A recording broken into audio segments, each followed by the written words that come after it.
Garnet, Princess of Alexandria, is a new commander from the Universes Beyond Final Fantasy set. She is a 2-mana, 2/2 human noble cleric with lifelink. Whenever Garnet attacks, we may remove a lore counter from each of any number of sagas we control.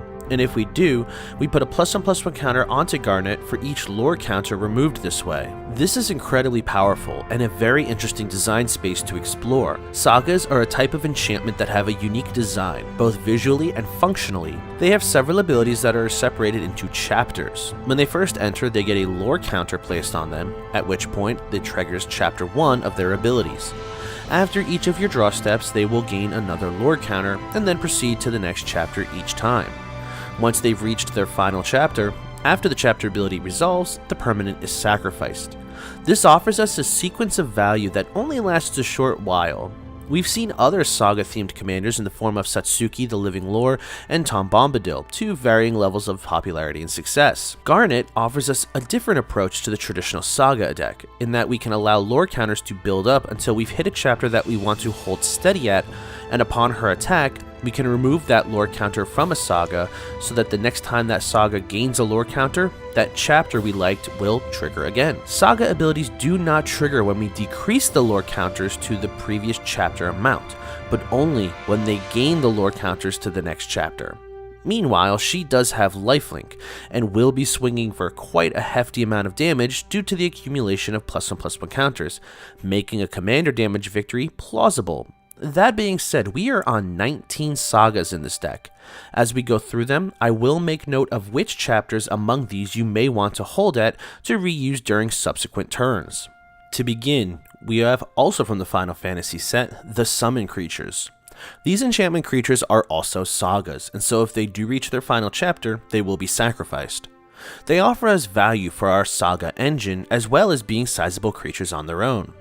Typically, these will only last until their final chapter is reached, but in this deck, because Garnet can effectively keep them from advancing to the final chapter, we can hold on to them for much longer. Just remember that upon a saga reaching its final chapter, it will be sacrificed at resolution, and so we will be unable to back them up from that point. Summon Bahamut is a 9-mana, 9/9 saga dragon. During chapters 1 and 2, we can destroy up to one target non-land permanent. At chapter 3, we can draw 2 cards. Chapter 4, Mega Flare, this creature deals damage equal to the total mana value of other permanents you control to each opponent. This one offers us removal and card draw, and quite frankly, I would recommend sticking at chapters 2 and 3 as long as you can. This also fits into a trend we will get into as we develop this guide, having repeating sources of removal. Many of the sagas in this deck either destroy or exile target permanents, and this will clear the board for Garnet to get in for tremendous amounts of damage as she bulks up with +1/+1 counters. At the end, we can also use Mega Flare to burn each opponent out of the game should our mana value total be high enough. Summon Ixion is a 3/3 saga unicorn for 3 mana. On chapter 1, we exile target creature an opponent controls until this saga leaves the battlefield. On chapters 2 and 3, we put a +1/+1 counter on each of up to 2 target creatures we control, and then we gain 2 life. Obviously, we will want the creature removal, and so keeping it at 1 lore counter is ideal. Since these abilities will not trigger as we decrease the lore counters, we will have to force this down to 0 lore counters, so upon our following turn, we will advance to chapter 1 again.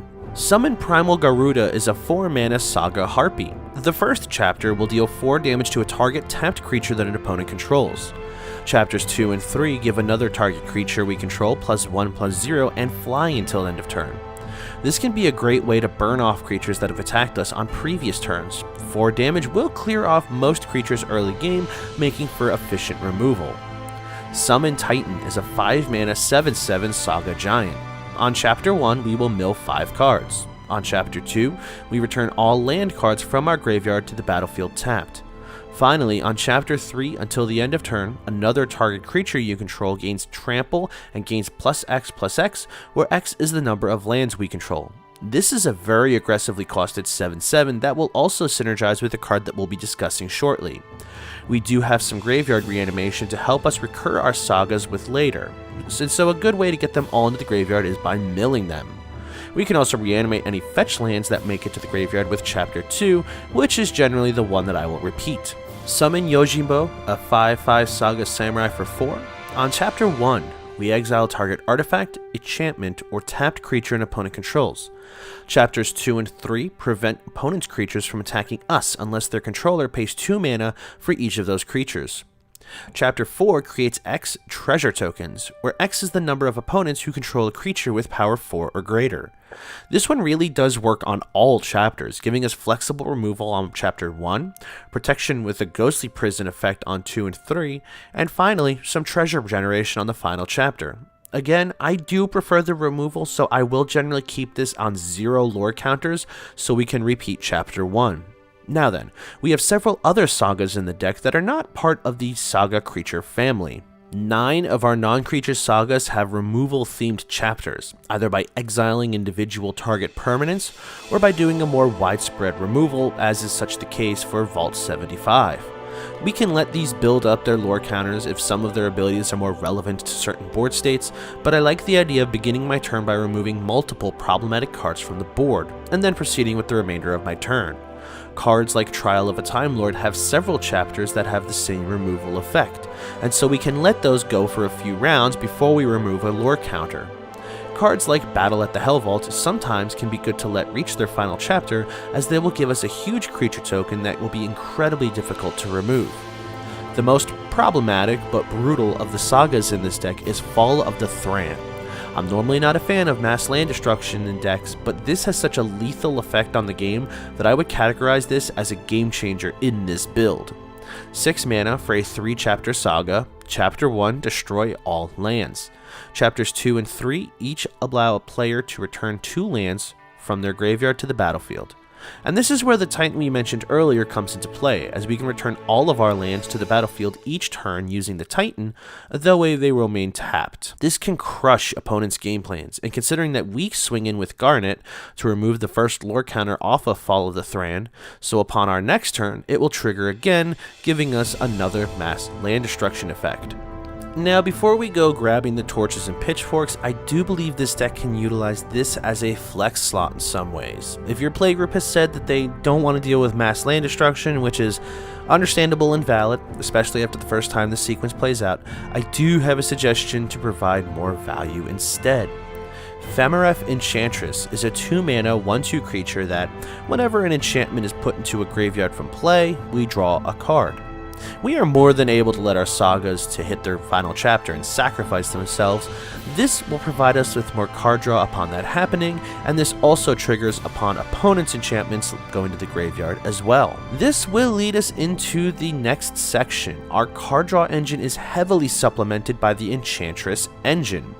All of our sagas are enchantments, and an enchantress will draw us a card whenever we cast an enchantment spell. Some of these have the keyword constellation, which will draw us the card and sometimes provide other value simply by having an enchantment enter under our control.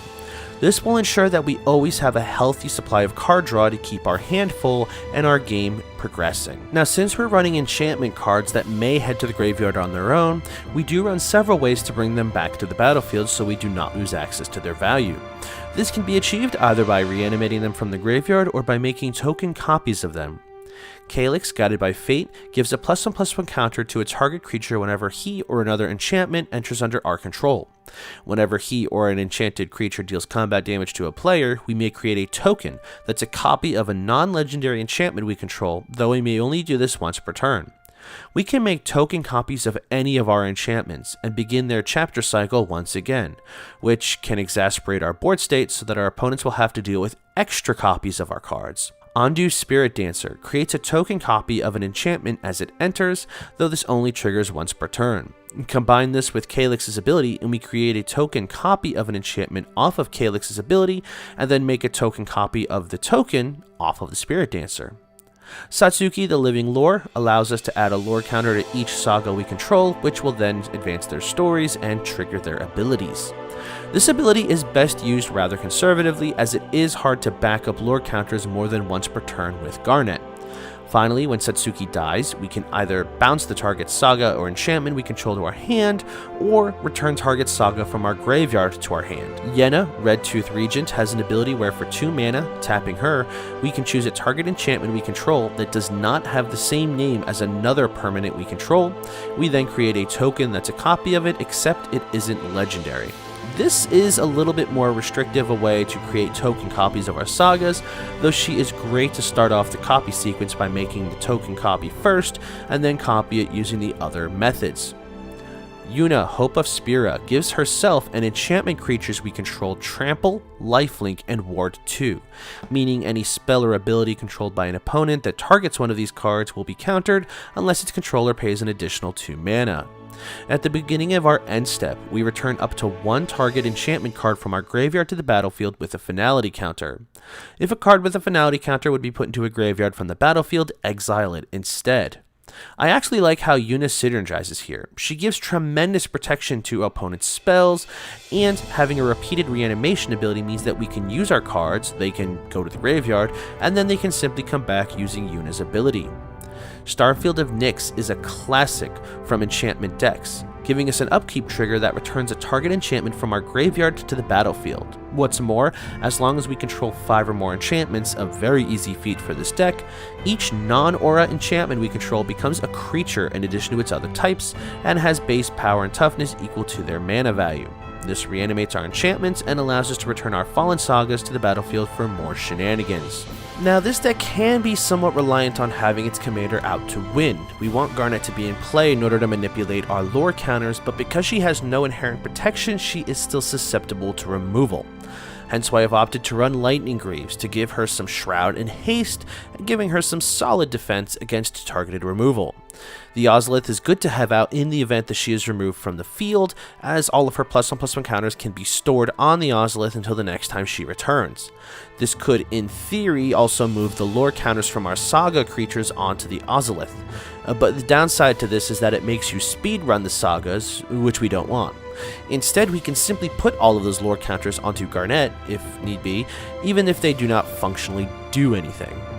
Power Conduit can be a great way to convert those excess lore counters into +1/+1 counters if we need additional lore counter removal. If, for some reason, we've had the lore counters move past the chapter that we want to remain at, it is a little difficult otherwise to remove lore counters to maintain that level. Finally, Helm of the Gods is a potent equipment that we can give to Garnet to further boost her, as it gives +1/+1 for each enchantment we control. This can be a great way to close out games, should we be close to knocking out an opponent with Garnet's commander damage. Now, we do run several tutors in the deck. The majority of these are mainstay enchantment tutor spells like Enlightened or Idyllic Tutor, but the one I wanted to run in this build specifically is the epic spell Enduring Ideal. This 7-mana sorcery has a unique ability, Epic, which prevents us from casting any further spells for the remainder of the game.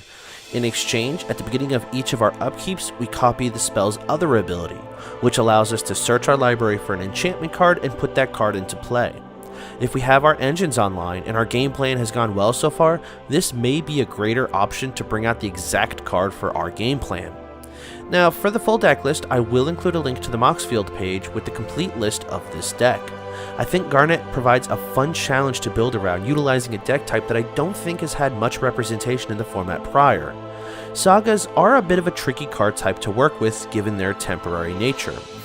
Anyway, I do hope you've enjoyed this video. If you have any spicy suggestions for this list, feel free to comment them down below. As always, if you enjoyed this project, likes and shares are among the best ways to help the channel reach new audiences. Subscribe if you're new and you like what you see, and I'll catch you all next video.